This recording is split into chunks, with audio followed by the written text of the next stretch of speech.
At the grocery checkout, my niece said, "Don't use your card here." The words dropped into the air like a stone into still water, rippling outward in every direction. I had my card already in my hand, held between two fingers, waiting for the cashier to finish ringing up the bread, milk, and a few apples I had chosen. My niece's voice was hushed, sharp with urgency, but not so low that the cashier didn't hear. The young woman's eyes flickered to mine, a tiny crease forming above her brow, the kind of wrinkle that comes from trying not to look curious. For a moment, I stood frozen, my hand suspended between pocket and card machine. The store was quiet enough to make every sound sharper, the beep of the scanner, the shuffle of bags being packed at the next counter, a child whining near the candy display. My niece, Emily, shifted closer, her cheeks already pink with embarrassment or irritation, I couldn't tell which. She leaned in and whispered, "Just use cash. Trust me." I could feel people behind us in line, waiting. A man cleared his throat. The cashier forced a polite smile, though her eyes avoided mine. Something in my chest contracted, an ache I couldn't name. Without a word, I slipped the card back into my wallet, fumbled with the zipper of my small coin purse, and pulled out the notes I had tucked away earlier that morning. I placed them carefully on the counter, smoothing them down with my palm, as though neatness could disguise the sting rising in me. "Thank you," the cashier murmured, giving me the change. I smiled, too brightly, too quickly, and turned to Emily as if to say, "There, it's done." But she didn't look at me. She was already pushing the cart forward, her eyes set ahead, shoulders tight. That's when I felt it, not anger, not even confusion, but a slow, creeping awareness that something had shifted. It was as if, in those few seconds at the checkout line, a curtain had been pulled back, and I had been made to stand under a light I had not asked for. We walked to the car in silence. The plastic bags crinkled as I lifted them into the trunk, their handles cutting into my fingers. Emily busied herself with her phone, thumbs moving quickly, her face lit by the screen's glow. I wanted to ask her what she meant. I wanted to say, "Why not my card? Why cash?" But the words stayed pressed against the back of my throat, heavy and unformed. Instead, I said, "Thank you for coming with me." My voice sounded thinner than I intended. She glanced up and smiled briefly, but it was distracted, a flicker more than anything real. "Of course," she said, before sliding into the passenger seat. On the drive home, I noticed every little thing, the way she crossed her arms, the way she scrolled without speaking, the way the silence between us stretched longer than the road itself. I drove carefully, too carefully, as though the act of keeping the car steady might also keep me steady inside. That night, when I unpacked the groceries alone in my kitchen, I replayed the scene again and again. My niece's voice, so clear, so certain. The cashier's glance. The way I had obeyed, without question. I found myself lining the apples neatly in the fruit bowl, smoothing the bread bag before placing it in the cupboard, rinsing the milk carton before putting it in the fridge. Small, unnecessary acts, but I needed them. They gave me control, however flimsy, over something. And yet, even as I moved through those motions, a thought nagged at me: when did I begin to let someone else decide what was right or wrong for me in moments as small as paying for groceries? It wasn't about the card. Not really. The truth was, my card worked just fine. I knew the balance. I checked it often enough, writing numbers down on a pad by the phone. The pension went in every month, modest but steady, and I managed it carefully. No, this wasn't about practicality. This was about permission. About being told, in public, by someone younger, that I ought to adjust myself to their way, as though my way were already outdated. The realization stung. Later that evening, Emily called her mother, my sister's daughter, and I overheard her laughing in the living room while I folded laundry in the back. Her voice was light, easy, full of confidence. I caught fragments, little things. "Yeah, she almost used her card, don't worry," I stopped her. A pause, then more laughter. My hand stilled over the towel I was folding. The sound of that laughter was sharper than anything she had said earlier. I didn't confront her. I couldn't. Instead, I finished the laundry, stacked it neatly, and went to bed. but sleep was restless. Each time I closed my eyes, I saw myself at the checkout again, card in hand, halted by her words. In the days that followed, I found myself watching her more closely. Emily visited often, sometimes to help, sometimes just to spend time. She was efficient, quick with errands, good with the computer. I relied on her more than I admitted, even to myself. She knew my passwords, logged into my accounts, and explained bills I found confusing. And I trusted her, because she was family, because she was young, because she seemed to know how the world worked now in ways I no longer did. But after that afternoon, every gesture, every suggestion, felt sharper. When she said, "Maybe don't wear that scarf, it looks old-fashioned," I heard not advice but dismissal. When she reminded me, "Don't forget your pills," I felt not cared for but managed. The balance between help and control had tilted, though I couldn't say exactly when. One morning, I sat at the kitchen table with a cup of tea cooling in my hands. The steam rose in delicate threads, disappearing into the air. I stared at the teacup and thought about all the moments I had quietly adjusted myself, smoothed things over, nodded along, let others steer the course. Small concessions, each one harmless enough, but together, they had gathered weight.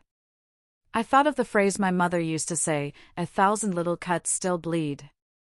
At the time, I never understood it. Now I did. The checkout line was just another cut. But it was the one I felt most deeply because it was public. Because others saw. Because I was made to feel small, as though my decisions, my independence, were fragile enough to be dismissed with a single whispered instruction. I didn't want to believe my niece meant harm. Emily was kind, helpful, affectionate in her own way. But kindness can carry its own kind of weight, especially when it presses too hard, too often. That week, I found myself making lists. Grocery lists, yes, but also other kinds. Things I wanted to do without anyone's help. Things I wanted to remember I could still manage. Pay a bill at the post office. Cook a recipe I hadn't tried in years. Walk to the park alone. Small things, ordinary things, but they mattered. They reminded me that I was still myself. The first time I acted on one of those lists, it was a Tuesday. I walked to the bakery at the corner, ordered a loaf of rye bread, and paid with my card. The young man at the register took it without question, swiped it, and handed me the receipt. No pause, no frown, no whispered correction. I left the shop with the bread tucked under my arm and felt something loosen in me, like a knot slowly untying. It wasn't about the bread. It wasn't even about the card. It was about the simple act of doing it myself. Of proving, if only to myself, that I still could. But the lists grew longer, and so did the questions. Why had I let things slip so quietly? Why had I let dependence creep in like ivy, wrapping itself around decisions until I hardly noticed it? And if I didn't stop it now, where would it end? I didn't have answers yet. Only a quiet stirring, like the faintest rustle of wind before a storm. The morning after the checkout incident, I sat at the kitchen table with my tea growing cold, my spoon balanced neatly on the saucer. The newspaper lay folded beside me, but I hadn't turned a single page. The words on the front blurred, as though my eyes refused to focus on anything outside my own thoughts. I kept hearing Emily's voice again, crisp and firm, "Don't use your card here." The words echoed not just as a warning, but as a judgment, as though she were declaring me incapable of handling something as ordinary as paying for my own groceries. It wasn't the first time I'd been corrected in public, but it was the first time it cut so deeply. Perhaps because it happened in front of strangers. Perhaps because I had obeyed without hesitation. Or perhaps because, afterward, she had laughed about it when she thought I couldn't hear. I told myself to let it go. After all, Emily was only trying to help. But help has its own edges. It can wound as much as it protects.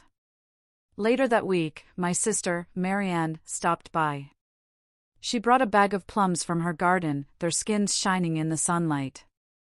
She had the same habit as Emily of filling silence with chatter, but I noticed how much warmer it felt when she did it.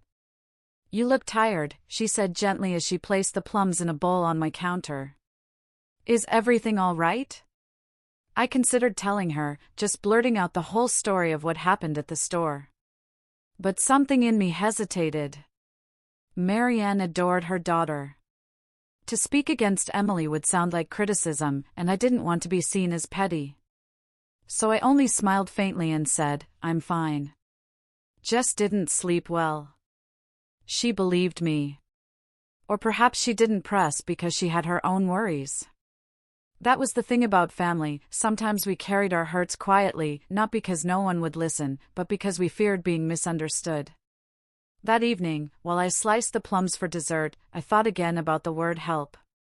How many times had I accepted it without question? Emily setting up my online banking. Emily organizing my pillbox. Emily handling the streaming subscriptions so I could watch my shows. All of it seemed useful, thoughtful. But under the surface, it left me tethered to her in ways I hadn't chosen. The realization made me uneasy. A few days later, Emily arrived unannounced, breezing into the house with the confidence of someone who believed she belonged there. She set her bag on the chair, glanced around, and asked, "Did you remember to pay the utility bill?" "I did," I said. "I went to the post office and paid it myself." Her eyebrows lifted slightly, as though she hadn't expected that answer. "Oh. Well, good. Just be careful, okay? It's easier if I do it online for you." There it was again, that subtle note of control wrapped in care. I smiled politely, but inside I felt something coil tighter. I thought of the bakery receipt tucked into my wallet, proof that I had managed on my own. Proof that I still could. After she left, I pulled out my old journal from the dresser drawer. It had been years since I'd written anything in it. The pages smelled faintly of dust, but the pen slid easily across them as I began to write. Not about the bills, or the groceries, or the plums. I wrote about the moment in the store, about the way I had felt both small and exposed. I wrote about how my hand had trembled slightly as I placed the cash down, how I had smiled too brightly, how I had wanted to disappear into the floor. The act of writing steadied me, like pressing a palm against a wound. The following weekend, we had a family dinner at Marianne's house. The table was crowded, laughter rising and falling in waves. I tried to lose myself in the warmth of it, the scent of roast chicken and rosemary, the clink of glasses. But halfway through, Emily mentioned casually, "I've been keeping an eye on Aunt's accounts for her. Just making sure nothing slips through the cracks." The words landed like a pebble dropped in a still pond. The conversation didn't stop, but I felt it shift, subtle as a current. I saw the way my brother-in-law nodded approvingly, the way my sister smiled with pride. No one questioned it. No one looked at me to confirm. They simply accepted that I needed to be managed. I laughed softly, forcing it out, and said, "Yes, Emily is very helpful." The words tasted bitter on my tongue. That night, when I returned home, I stood in the doorway for a long time before switching on the light. The house felt too quiet, too hollow.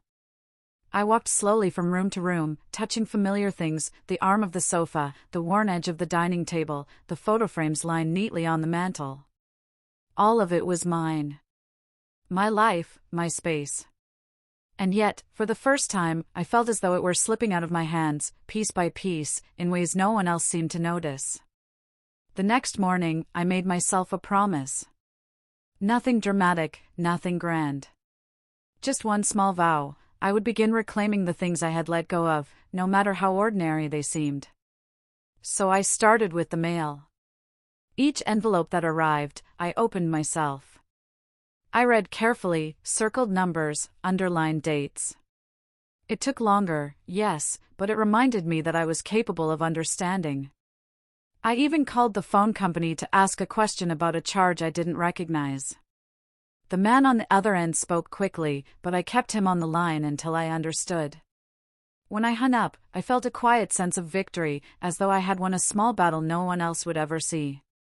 But victories like that are fragile. One afternoon, Emily stopped by again.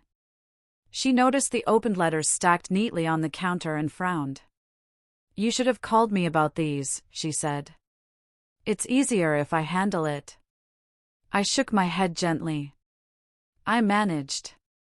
She sighed, the kind of sigh that carried impatience beneath it. "You don't have to make things harder for yourself." Her words lingered long after she left. Harder for myself.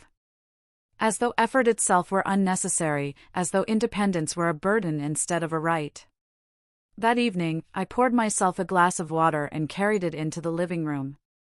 I sat in my chair and listened to the quiet hum of the refrigerator, the faint tick of the clock.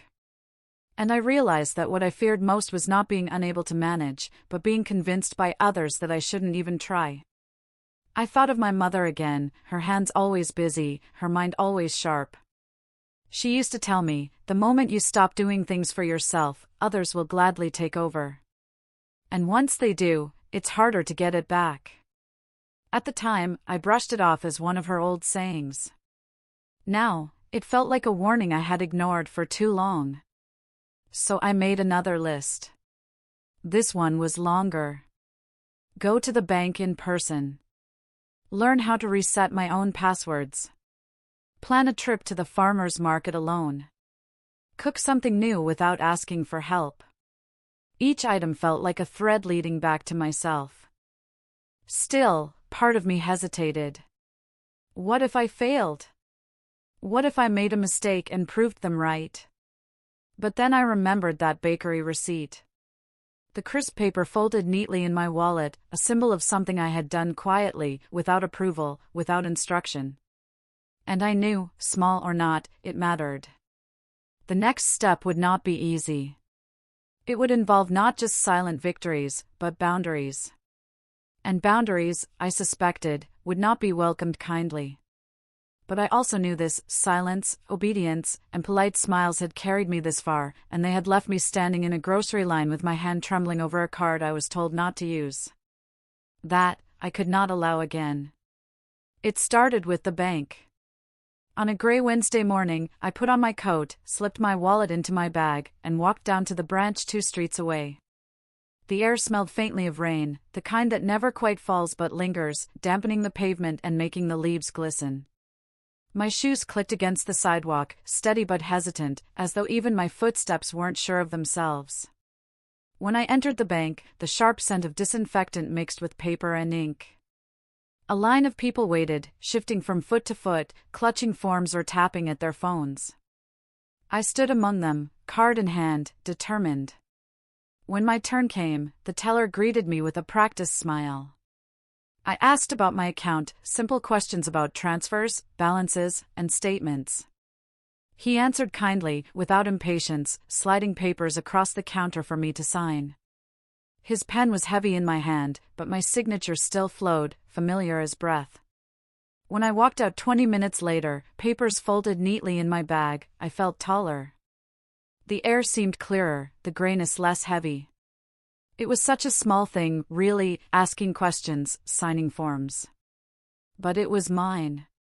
My choice, my errand, my accomplishment. Later that evening, Emily came by.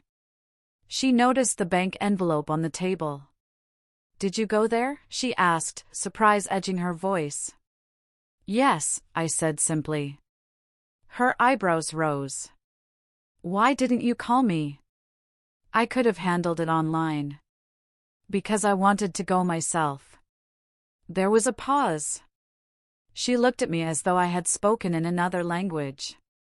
Then she laughed lightly, the kind of laugh that disguises discomfort. "Well, I suppose that works too. Just, don't let them confuse you, all right?" Her words pricked, but I didn't argue. I only smiled, folded the papers once more, and tucked them into a drawer.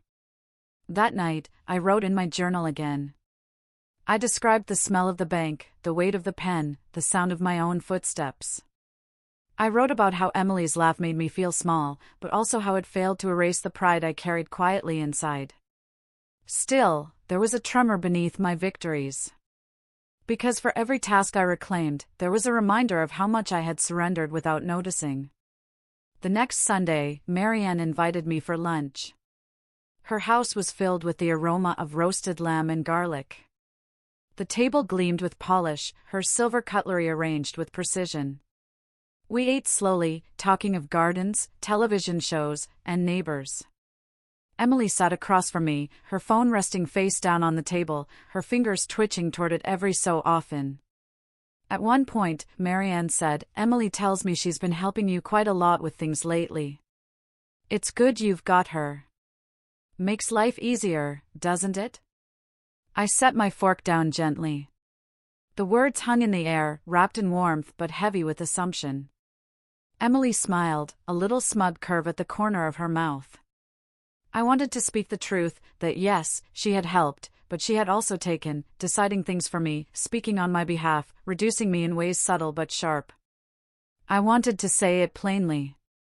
But the words caught. Instead, I said softly, "It's good to have family close, yes." No one noticed the difference, except me. That evening, when I returned home, I made tea and sat by the window. The fading light painted the walls in muted gold.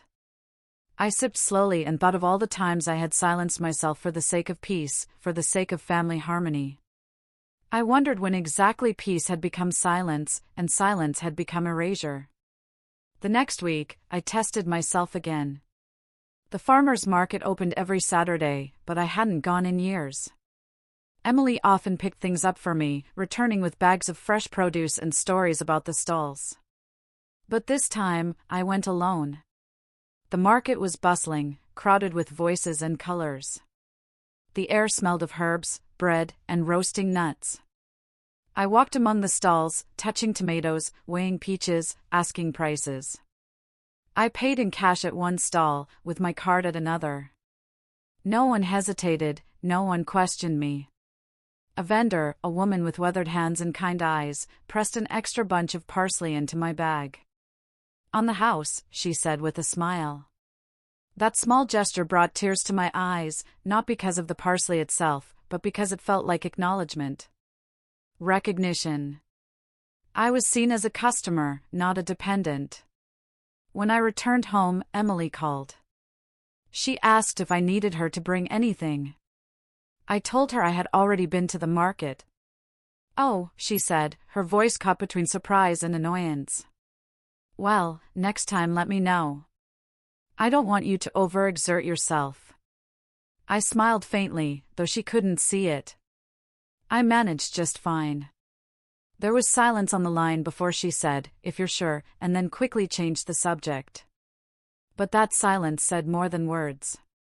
It was the first time I felt a shift, however slight, in the balance between us. She was used to being needed. She was used to being the one in control. And now, the ground was changing. Of course, it wasn't only about groceries and bills. It was about something larger, something unspoken, the fear that I was losing myself in the spaces where others thought they were saving me.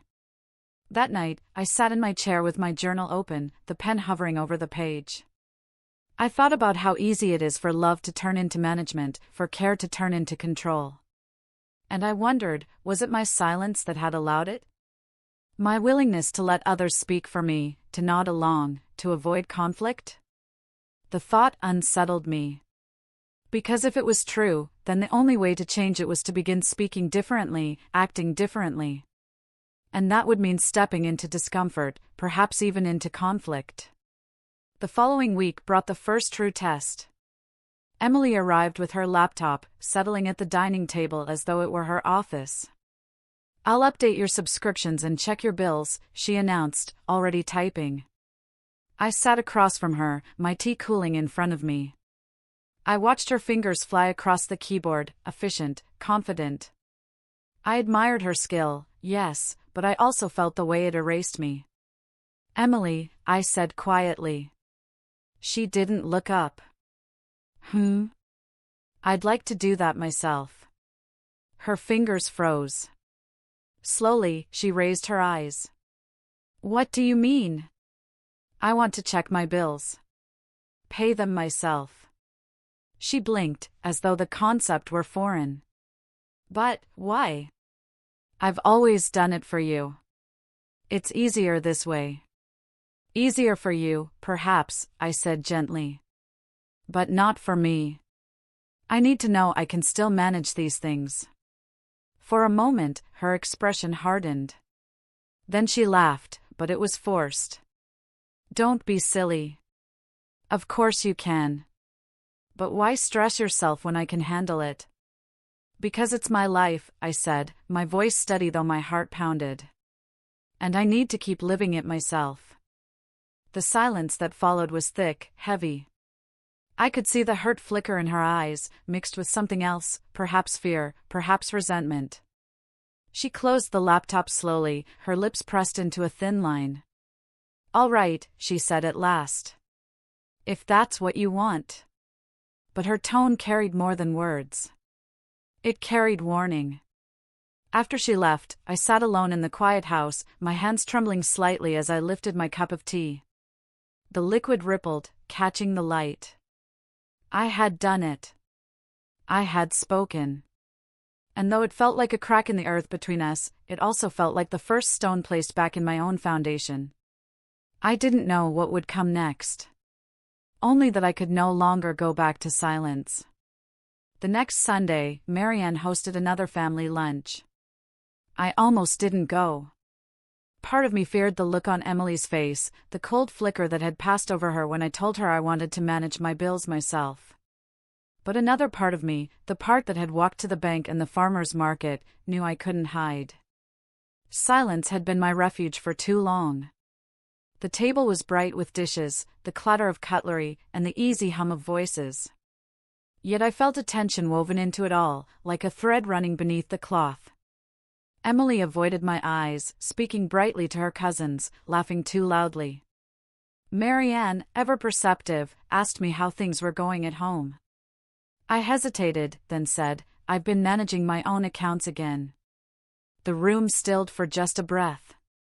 Marianne's fork paused midway to her mouth. Emily looked down at her plate. Then Marianne smiled politely, too quickly. That's wonderful, she said, but her tone carried a note of concern, as if she wasn't sure whether to be proud or worried. Across the table, my brother-in-law muttered, well, as long as nothing gets missed. The words stung more than I expected. A simple aside, not meant as cruelty, but it carried the same assumption, that independence and incompetence were cousins, that my choice was not strength but risk. I smiled faintly and said nothing. But inside, I felt the familiar ache of being doubted. That night, back in my own kitchen, I poured tea and stood at the window. The street was quiet, the lamplight pooling across the pavement. I thought about how easily doubt seeps in, not just from others, but from within. A single phrase, a worried glance, and suddenly you begin to wonder if maybe they're right, if maybe you're clinging to something that no longer belongs to you. I opened my journal. My handwriting was shaky, but I wrote, I am not a child. I am not helpless. I am not done yet. The words looked almost defiant on the page, larger than my usual script. Seeing them there steadied me. In the days that followed, Emily grew distant. She still came by, but her visits were shorter, her words clipped. I could sense her disapproval hanging in the air like smoke. When she did speak of my errands or bills, it was with a cool politeness that made me feel as though I'd offended her. At first, I felt guilty. She had given me her time, her energy, her care. Who was I to reject it? But then I reminded myself, care that takes away choice is not care. It is control dressed in kindness. One afternoon, I decided to test myself further. I took the bus into town, something I hadn't done in years. The driver nodded as I climbed aboard, the smell of fuel and damp coats filling the air. I paid my fare, found a seat, and let the movement of the bus carry me. My heart pounded with each stop, but I told myself, this is living. This is proof. In town, I wandered through the shops, bought a small scarf in a color I hadn't worn before, and treated myself to coffee at a cafe. I paid with my card, the machine beeping without hesitation, and the receipt printed out clean and crisp. The barista smiled at me like I was any other customer, not someone who needed to be managed. I carried the scarf home in its paper bag, the fabric soft under my fingers. It was such a small thing, but when I draped it around my neck, I saw not just color but dignity reflected back at me in the mirror. That evening, Emily arrived unexpectedly. She noticed the bag on the counter. "What's this?" she asked. "I went into town today," I said. "Bought myself a scarf." Her eyes widened. "You went alone? On the bus?" "Yes." Her lips pressed together. "You should have told me. What if something happened?" "Nothing did," I said quietly. "I managed." The silence that followed was heavier than any argument. She gathered her things quickly and left, her expression tight. When the door closed, I sat down slowly, my scarf still warm around my neck. For the first time, I realized that reclaiming independence meant more than proving things to myself. It meant changing the way others saw me, and not everyone would welcome that change. Still, as I traced the edge of the fabric between my fingers, I knew this: I could no longer go back. The days after Emily's sharp departure were strangely quiet. She didn't call as often, and when she did, her voice held a formality that hadn't been there before. It unsettled me, though part of me welcomed the space. Silence has a different quality when it is chosen rather than imposed. It can feel like air returning to a room long held shut. One morning, Marianne phoned. Her tone was careful, like someone stepping onto fragile ice. "Emily says you've been doing a lot on your own lately," she began. "She worries about you." "I appreciate her concern," I replied, my voice steady. "But I'm managing. I need to manage." Marianne sighed softly. "I know you're capable. But maybe let her help, just a little. She means well." The words sat heavy between us. Means well. I had heard that phrase so often it had become a shield for every intrusion, every correction, every decision made on my behalf. But meaning well does not undo the sting of being diminished. "I will always accept help when I ask for it," I said gently. "But I can't keep living as if I've already given up." There was silence, then Marianne murmured, "I suppose I understand," though her tone suggested she didn't entirely. That evening, I sat at the table with a candle flickering beside me. The flame bent and straightened with each draft, stubborn and alive. I watched it, and I thought of myself, not extinguished yet, though some believed my fire was fading. A week later, the quiet ended. Emily arrived with purpose, her bag slung across her shoulder, her laptop under her arm. She set it on the table with a firm thud. "We need to talk," she said. I sat down opposite her, folding my hands together. "You're making this harder than it needs to be," she began. "I'm trying to help. I don't understand why you're pushing me away." Her voice trembled slightly, a mixture of frustration and hurt. I saw in her eyes not cruelty but fear, the fear of losing relevance, perhaps, or of watching me stumble. But beneath it was also something sharper, the belief that she knew better than I did how to live my own life. I took a slow breath. "Emily, I love you. And I am grateful for everything you've done. But when you tell me not to use my card, or when you laugh about helping me behind my back, it doesn't feel like help. It feels like control." Her eyes widened. "That's not fair. I was only trying to protect you." "I don't need protection from buying groceries," I said softly. "What I need is respect." The room grew still. Even the clock on the wall seemed louder than usual. Emily's mouth opened, then closed. She looked at me as though I were someone new, someone she hadn't expected to find sitting across from her. "I'm not helpless," I continued. "Yes, I may be slower. Yes, I may make mistakes. But they should be my mistakes. My choices. My life." Her eyes glistened, though she blinked quickly, hiding it. She stood abruptly, pacing to the window. "You don't understand," she said, her voice thick. I only ever wanted to make things easier for you. I didn't want you to feel left behind. The words caught me off guard. I had imagined many motives for her actions: pride, habit, control, but not this, fear of my being left behind. I rose slowly, moving to stand beside her. Emily, I said gently, I am not afraid of being left behind. What I fear is being erased while I am still here. Her shoulders sagged, the fight draining from her posture. For the first time in weeks, she turned and looked at me fully. There was no smugness now, no laughter, only a young woman who had tried too hard to hold the reins, not realizing she was pulling me along behind her. We stood in silence, the kind that carries weight but also possibility. Then she whispered, I didn't realize. I touched her arm lightly. Now you do. When she left that evening, her goodbye was quieter, softer. I didn't know if things were resolved, not fully. But something had shifted. A recognition, at least, that my independence was not a relic to be shelved but a flame still burning. Later, alone in the stillness of my home, I lit the candle again. I watched its flame dance, resilient against the drafts, and I whispered to myself, I am still here. I am still mine. The days after our confrontation felt different, though nothing on the surface had changed. The house still creaked in the same places. The kettle still whistled sharply each morning. The mail still arrived, heavy with envelopes that I now opened myself. Yet beneath those ordinary rhythms was a new current, faint but steady, like a stream beginning to carve its own path through stone. Emily did not come by as often. When she did, her presence was gentler, less insistent. She no longer opened her laptop without asking, no longer reached for my papers as if they were hers to handle.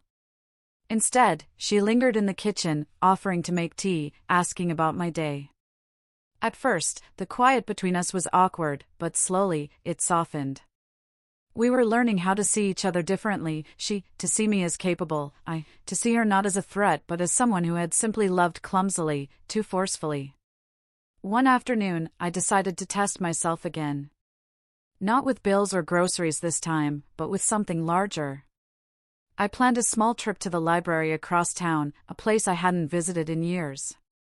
It meant 2 buses and a walk, but I felt ready.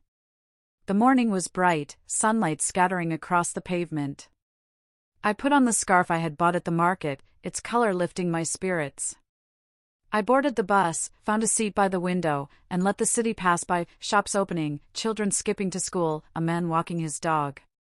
When I reached the library, the smell of old paper and polished wood wrapped around me like an embrace. I wandered the aisles slowly, running my fingers along spines. I pulled down a book of poems I had once loved, sat at a table, and read. The words flowed into me like water into dry soil. When I finally checked the book out, the librarian stamped the page with a satisfying thunk. I slipped it into my bag and felt a quiet thrill. I had not just managed, I had lived. When I returned home, I wrote about it in my journal. I wrote about the bus, the shelves, the weight of the book in my hands. And then I wrote one sentence in large, deliberate letters, I am not finished. That evening, Emily called. Her voice was softer than usual. I heard you went to the library, she said. Yes, I replied, a smile tugging at my lips. That's wonderful. There was a pause. I'm proud of you. The words surprised me. For weeks, I had braced myself against her, expecting resistance, doubt, or dismissal. But pride, that was new. And in that moment, I realized that she, too, was learning. We spoke for a while, and when we hung up, I felt lighter. Not because everything was fixed, relationships never resolved that neatly, but because there was space now for something healthier, something truer. The following Sunday, Marianne invited us all again. I hesitated, remembering the sting of past dinners. But I went. This time, I carried myself differently, not with defiance but with quiet certainty. At the table, Emily sat beside me. She didn't hover, didn't correct. Instead, she asked, "Did you bring the book you borrowed?" I smiled and pulled it from my bag. The others looked on with polite interest as I explained where I had gone, how I had managed the buses, how I had walked the familiar streets alone. There was a murmur of approval, a few nods. Marianne looked at me closely, her eyes softening with something I couldn't quite name, respect, perhaps, or maybe recognition. For the first time in a long while, I didn't feel like a subject of concern. I felt like part of the conversation, part of the family, not just someone to be cared for but someone who lived fully, still. That night, back in my quiet house, I lit the candle again. I watched the flame bend and sway, stubborn against the drafts. And I thought of all the moments that had brought me here, the checkout line, the sting of laughter, the quiet victories, the confrontation, the library. Each one had been a step, a cut, a stitch. Together, they formed something whole. I knew there would still be challenges. There would be days when doubt returned, when others looked at me with that faint, worried tilt of the head. There would be mistakes, forgotten dates, misplaced notes, small stumbles. But I also knew this, those stumbles would be mine. And that mattered more than perfection. In the quiet, I whispered aloud, as though to the flame itself, I am still mine. The words settled into the air, steady and true.